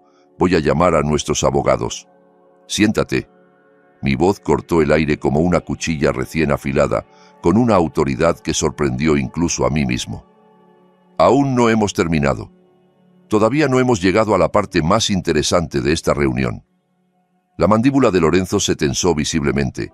Sus manos, que habían estado apoyadas con elegancia sobre la mesa, se quedaron absolutamente inmóviles, como las de un jugador de póker que acaba de recibir una mano desastrosa. Jimena dejó la pluma a un lado con un clic casi imperceptible, toda pretensión de tomar notas abandonada. «Señor Garrido», dijo con voz profesional pero tensa, «quizá deberíamos pausar esta reunión hasta que... lo que necesitan todos ustedes». La interrumpí, sacando un fajo grueso de papeles del portafolio y dejándolos caer sobre la mesa con un golpe sordo. «Es ver las pruebas». El rostro de Benjamín era ahora de un blanco cerúleo, el color de la nieve sucia. La máscara urbana y sofisticada de Lorenzo comenzaba a resquebrajarse visiblemente, dejando entrever algo frío y antiguo en el fondo de sus ojos, algo que reconocí de 30 años atrás, de la noche en que nuestra amistad terminó entre gritos y acusaciones. Pero yo apenas estaba empezando. Extendí los informes del laboratorio sobre la mesa, cada página un clavo más en el ataúd de sus planes. Diciembre del año pasado, zinc en sangre, 90 microgramos por decilitro, perfectamente normal para un hombre de mi edad. Golpeé con el dedo cada hoja mientras hablaba, puntuando mis palabras. Marzo, 52. Mayo, 31. La semana pasada, 18. Deficiencia clínica severa.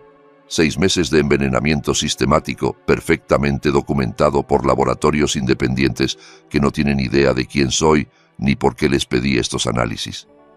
Jimena recorrió los números con ojos de profesional, la cara desangrándose de color a medida que comprendía las implicaciones legales de lo que estaba leyendo. Me giré hacia Lorenzo, hacia ese rostro que una vez consideré el de un hermano. Hace 30 años, cuando éramos socios, querías producción masiva y ganancias rápidas. Querías diluir Balmora en millones de botellas baratas vendidas en supermercados de toda América. «Rechazaste mi propuesta», repuso él alzando la voz por primera vez, abandonando toda pretensión de calma, «porque según tú, destruiría el legado de tu padre. Eras tan arrogante, tan convencido de tu superioridad moral. Así que te compré tu parte por 2,5 millones, pensando que me había librado de un socio obstinado. Y tú levantaste un imperio de 120 millones, mientras yo fracasaba en un proyecto tras otro». Se puso de pie bruscamente, la silla rodando hacia atrás con el impulso. «Fundé Vintex para demostrar que estabas equivocado». Su voz adquirió un filo amargo que cortaba el aire. «Para probar que el volumen supera a la calidad, que el dinero es lo único que importa al final del día. Pero seguí odiándote, Teodoro. Seguí odiándote cada vez que leía sobre tus premios, cada vez que veía tus botellas en restaurantes de 3 estrellas, cada vez que recordaba que me hiciste quedar como un idiota por elegir el beneficio sobre la pureza». Lorenzo se aferró al borde de la mesa como si necesitara algo sólido para mantenerse en pie. «Así que cuando encontré a tu precioso hijo ahogado en deudas de juego por $3,200,000, vi mi oportunidad de oro. Benjamín vino a mí, Teodoro. Vino arrastrándose, desesperado, ofreciéndome lo que fuera a cambio de dinero para pagar a sus acreedores antes de que le rompieran las piernas. Los laboratorios de Vintex proporcionaron el veneno, lento, casi indetectable, suficiente para destruir tus sentidos sin matarte. Después del viernes, tiraríamos tu preciosa colección de añadas y diluiríamos cada botella legendaria en productos de limpieza de supermercado a $19. El nombre Balmora vendiendo destapacaños». Sonrió con una amargura que deformaba sus facciones. La venganza perfecta. La sala se había quedado absolutamente muda. cada persona procesando las confesiones que acababan de escuchar. Hace 10 años, continué, mi voz resonando con una calma que no sentía por dentro. Te envié 12 cartas certificadas. Hice un gesto hacia la puerta, y Patricia López, mi asistente de 3 décadas, entró con una carpeta gruesa en las manos. Catalina había muerto. Yo tenía el corazón enfermo de dolor y soledad. Te ofrecí una reconciliación, Lorenzo. Te ofrecí una sociedad al 50% en un patrimonio que entonces valía 100 millones y ahora vale 120. La mitad de todo lo que tengo. Gratis. Solo porque una vez fuimos amigos, porque una vez creí que eras mi hermano. Patricia colocó la carpeta sobre la mesa y la abrió, revelando 12 sobres con acuses de recibos sellados por el correo certificado. 12 cartas entregadas entre 2014 y 2015, anunció con voz profesional. Todas firmadas como recibidas por personal de la oficina del señor Garrido.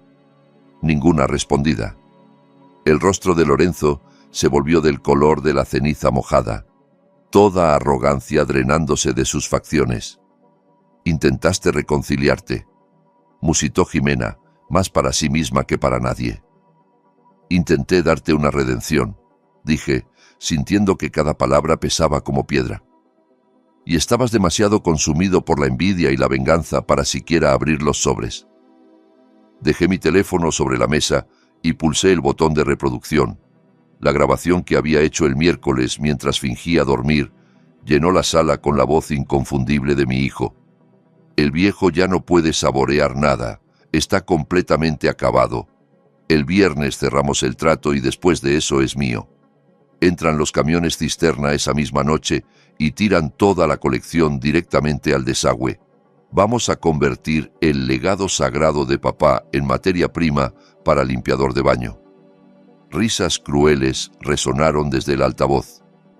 Mamá estaría de acuerdo con esto, ¿sabes? Ella siempre decía que él amaba más al vino que a nosotros. Pues bien, ahora ese vino va a terminar destapando inodoros. Justicia poética, ¿no te parece? Sentí un nudo apretarse en mi garganta, amenazando con ahogarme, pero mantuve la voz firme. Catalina te amó más que a su propia vida, Benjamín. Te cargó 9 meses, te alimentó de su propio cuerpo, te veló durante cada fiebre de infancia, lloró cuando te fuiste a la universidad, rezaba por ti cada noche hasta el día de su muerte. Lo miré directamente a los ojos buscando al niño que había perdido en algún lugar del camino. Sus últimas palabras, las últimas palabras que pronunció en este mundo antes de cerrar los ojos para siempre, fueron: «Cuida de Benjamín». Me hizo prometérselo. Y yo se lo prometí, hijo. Esto que has hecho, esta traición, esta codicia, esta crueldad, esto la destrozaría. Gracias a Dios que no vivió para verlo. El rostro de Benjamín se desmoronó como un edificio demolido en cámara lenta, todas las defensas derrumbándose a la vez. Papá, yo no quería. Las deudas, ellos iban a matarme. Tuviste 10 años para honrar la memoria de tu madre. Mi voz casi se rompió, pero la mantuve firme por pura fuerza de voluntad. 10 años para convertirte en el hombre que ella creía que serías. Y elegiste esto. Elegiste el juego, elegiste las mentiras, elegiste envenenar a tu propio padre.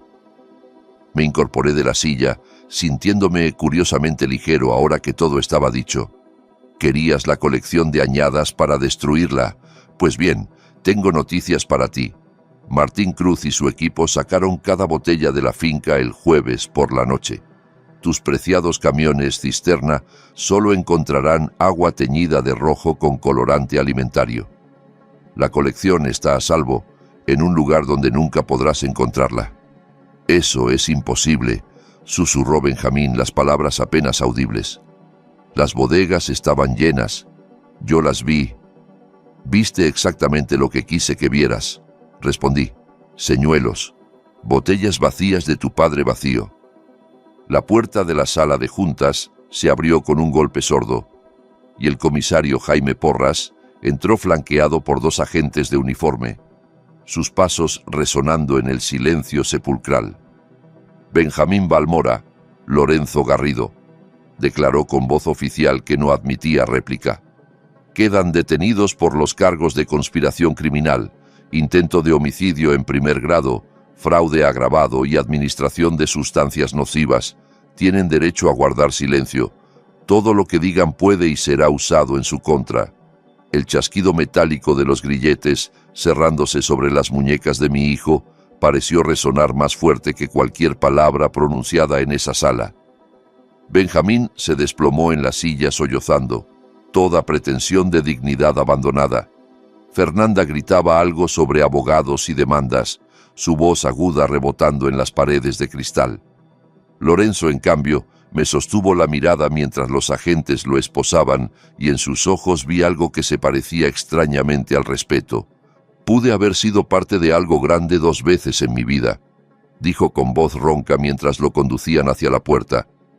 2 veces me ofreciste la mano y 2 veces la rechacé por orgullo y por rencor. Sí, respondí sintiendo el peso de décadas de historia compartida y desperdiciada. Pudiste haber sido mi socio, mi amigo, mi hermano. Elegiste ser mi enemigo. Se lo llevaron entre los 2 agentes, sus pasos alejándose por el pasillo hasta que el sonido del ascensor los tragó. La sala se vació rápidamente después de eso, Jimena recogiendo sus papeles con manos temblorosas, Bruno y Esteban murmurando excusas mientras huían hacia la puerta, Patricia guiándome hacia afuera con una mano firme en mi codo.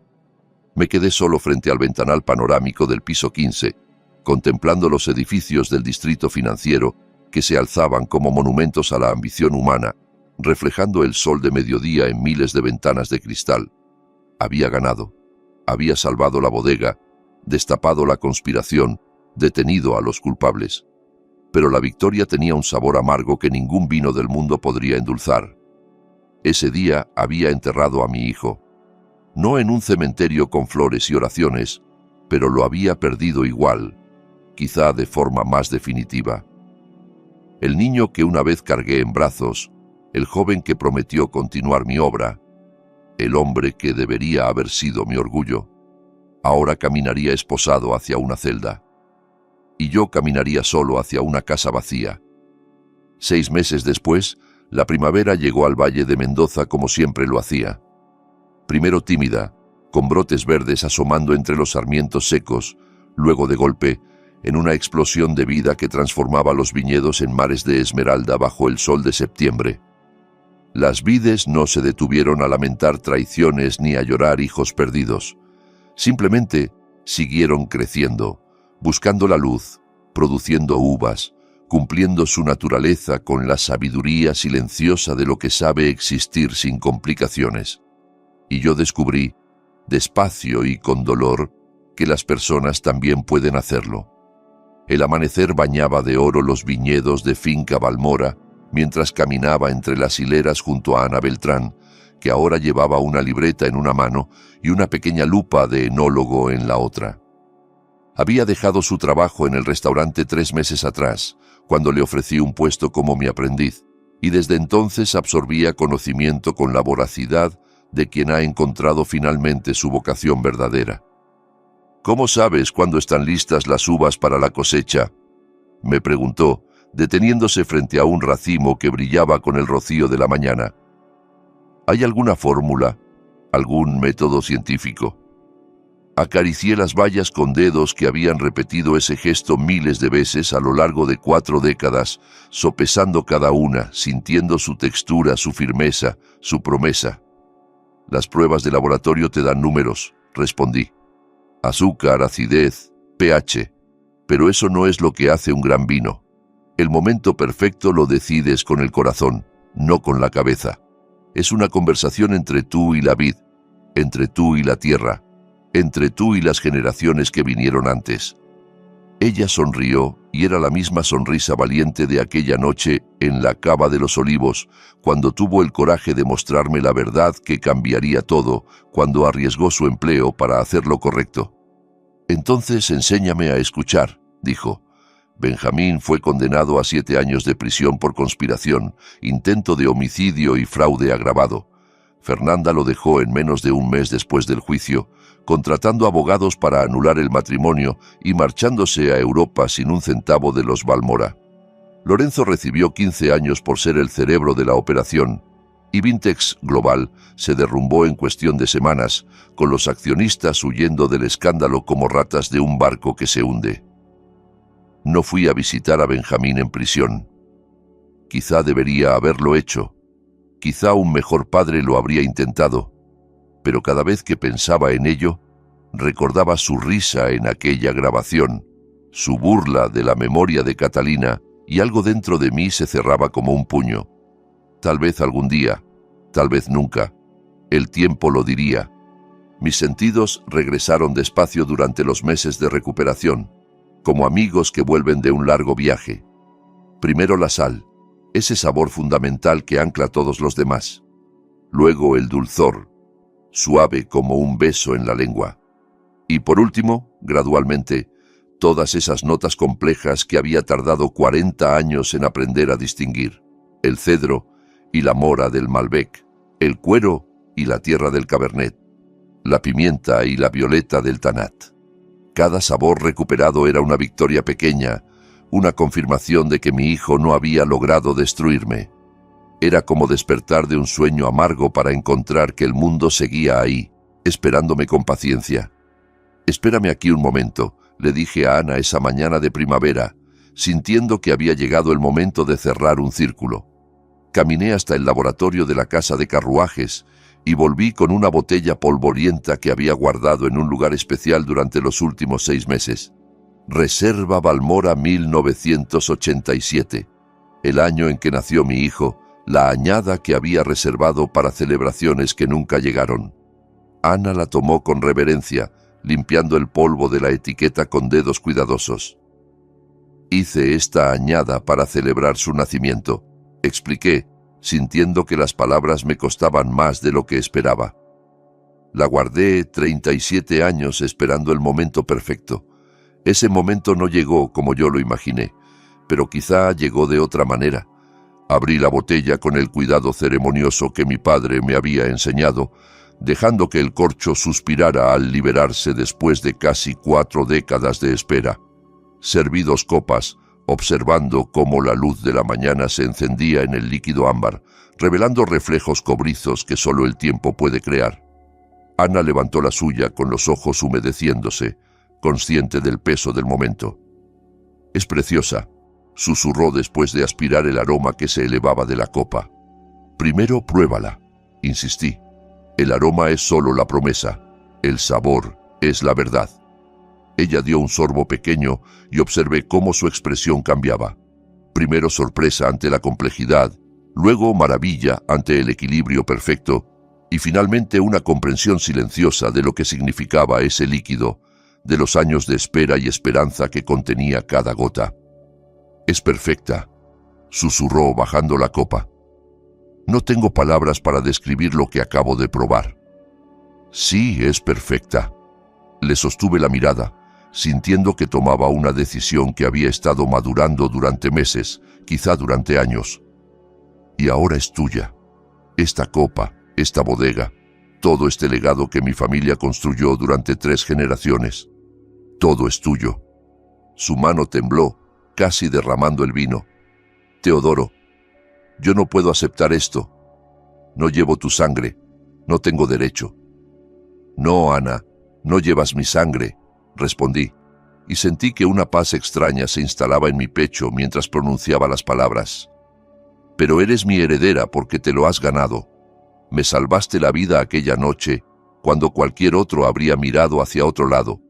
Arriesgaste tu trabajo, tu seguridad, tu futuro, para hacer lo correcto cuando habría sido mucho más fácil no hacer nada.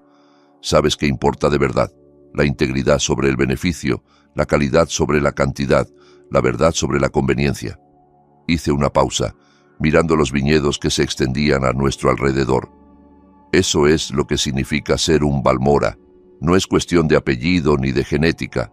Es una promesa que haces con la tierra, con el vino, con todos los que vinieron antes y todos los que vendrán después.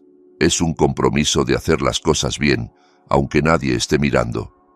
Ella se secó las lágrimas con el dorso de la mano, sin importarle que el gesto dejara rastros de tierra en sus mejillas. «No te voy a fallar, Teodoro, te lo juro por todo lo que es sagrado». «Lo sé», respondí simplemente.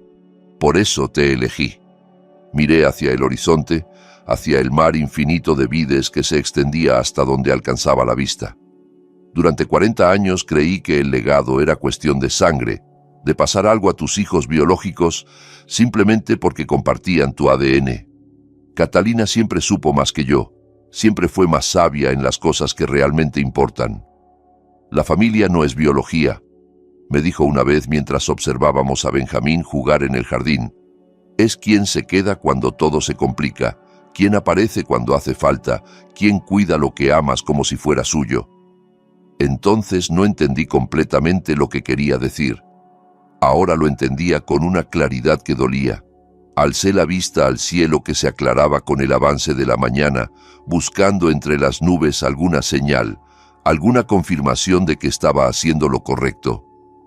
«Cumplí mi promesa, Catalina», murmuré en silencio, sintiendo que las palabras flotaban hacia algún lugar donde ella pudiera escucharlas. Cuidé de nuestro hijo de la única manera que quedaba, deteniéndolo antes de que se destruyera por completo y destruyera todo lo que amamos. Y encontré a alguien digna de continuar lo que construimos juntos.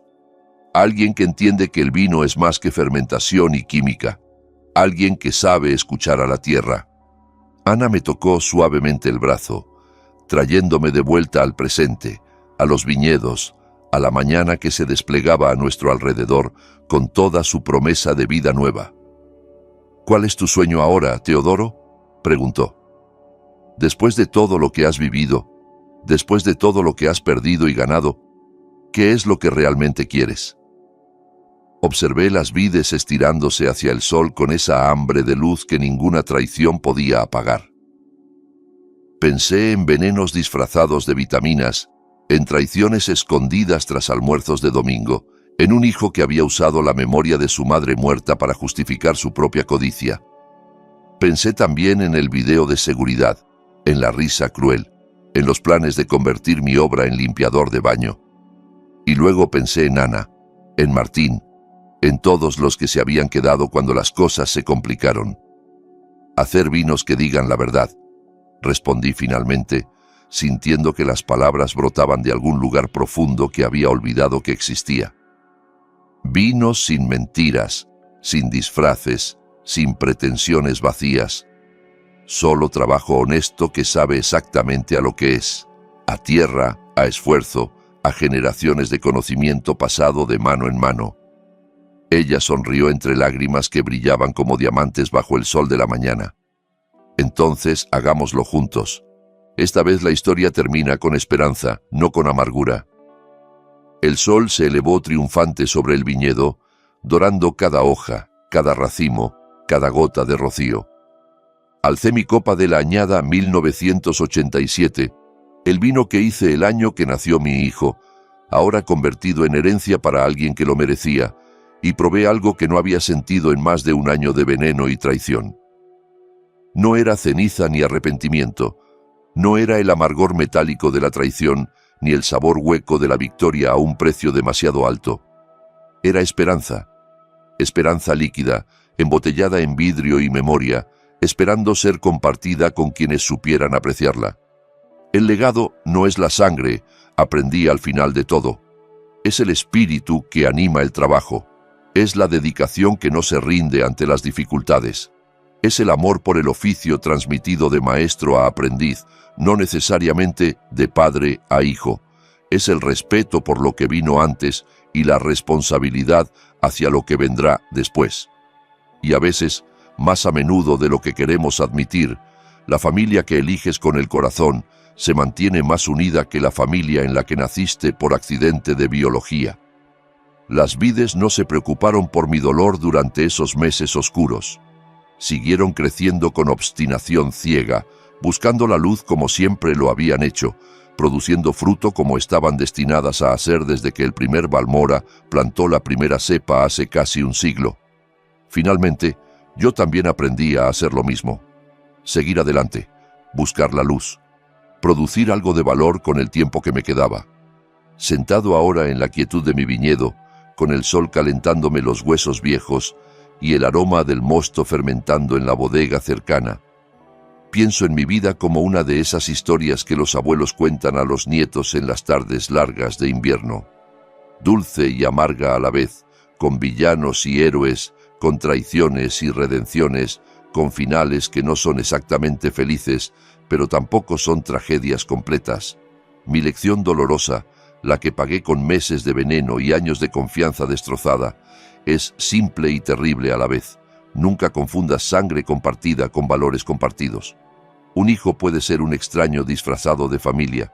Un extraño puede convertirse en la familia que siempre necesitaste. Dios o el destino o la simple casualidad me dieron el paladar para crear vinos que la gente recordaría durante generaciones, pero mi propia ceguera paternal casi permitió que mi hijo convirtiera ese don sagrado en producto de limpieza barato. Si no hubiera sido por el valor de Ana Beltrán, si ella no hubiera decidido arriesgarlo todo por hacer lo correcto, habría terminado mis días pudriéndome en un apartamento anónimo frente al mar, sin dignidad, sin propósito, sin ni siquiera el consuelo de saber qué me había pasado. No esperes a perder tus sentidos para darte cuenta del hedor de la codicia que puede estar pudriéndose en tu propia mesa. No esperes a ver el video de tu destrucción para cuestionar las intenciones de quienes dicen amarte. Confía, sí, porque sin confianza la vida es un infierno de soledad. Pero verifica, observa, presta atención a los detalles que no encajan, a las sonrisas que llegan demasiado rápido, a la preocupación que suena hueca cuando la examinas de cerca. Recuerda siempre, un legado real no se mide en millones de dólares, ni en hectáreas de viñedo, ni en botellas vendidas a coleccionistas ricos. Se mide en la integridad del alma que lo construye y lo transmite. Se mide en las manos honestas que tocan la tierra y las mentes limpias que planifican las cosechas. Se mide en la verdad que pones en cada botella que lleva tu nombre. Doy gracias porque el destino me concedió una segunda oportunidad. La oportunidad de contar esta historia, de salvar lo que Catalina y yo construimos juntos con amor y sacrificio, de encontrar una heredera digna que continuará nuestra obra mucho después de que yo haya desaparecido. La vida, tarde o temprano, se convertirá en una historia que alguien cuente. Puede ser una historia que inspire o una que sirva de advertencia. Puede ser un relato de resiliencia ante la adversidad o una tragedia de confianza mal puesta en quienes no la merecían. Tú decides qué historia será la tuya con cada decisión que tomas, cada persona en quien confías, cada valor que defiendes, incluso cuando sería más fácil rendirse. Yo elegí pelear. Elegí la verdad sobre la comodidad, la justicia sobre la paz familiar, el legado sobre la sangre. No sé si fue la decisión correcta. Hay noches en que todavía me despierto pensando en Benjamín niño, en sus primeros pasos entre las barricas, en su risa cuando lo alzaba hacia las estrellas después de una vendimia exitosa. Esas noches son largas y oscuras, pero las mañanas llegan igualmente, y con ellas el sol sobre los viñedos, y el trabajo que espera, y Ana aprendiendo a escuchar lo que la tierra tiene que decir. ¿Qué piensas del destino de mi familia? ¿Habrías hecho lo mismo en mi lugar o habrías elegido otro camino? Déjalo en los comentarios, porque las historias existen para ser compartidas y discutidas, para que otros aprendan de nuestros errores y nuestros aciertos. Comparte este relato con quienes creas que necesitan escucharlo, con los padres que confían ciegamente, con los hijos que olvidan de dónde vienen, con todos los que todavía creen que la familia es solo cuestión de sangre. Y no olvides suscribirte al canal para escuchar más historias como esta, relatos tan cuidados y elaborados como el vino que todavía hago cada año, mientras mis manos puedan sostener una copa y mi corazón pueda latir con esperanza.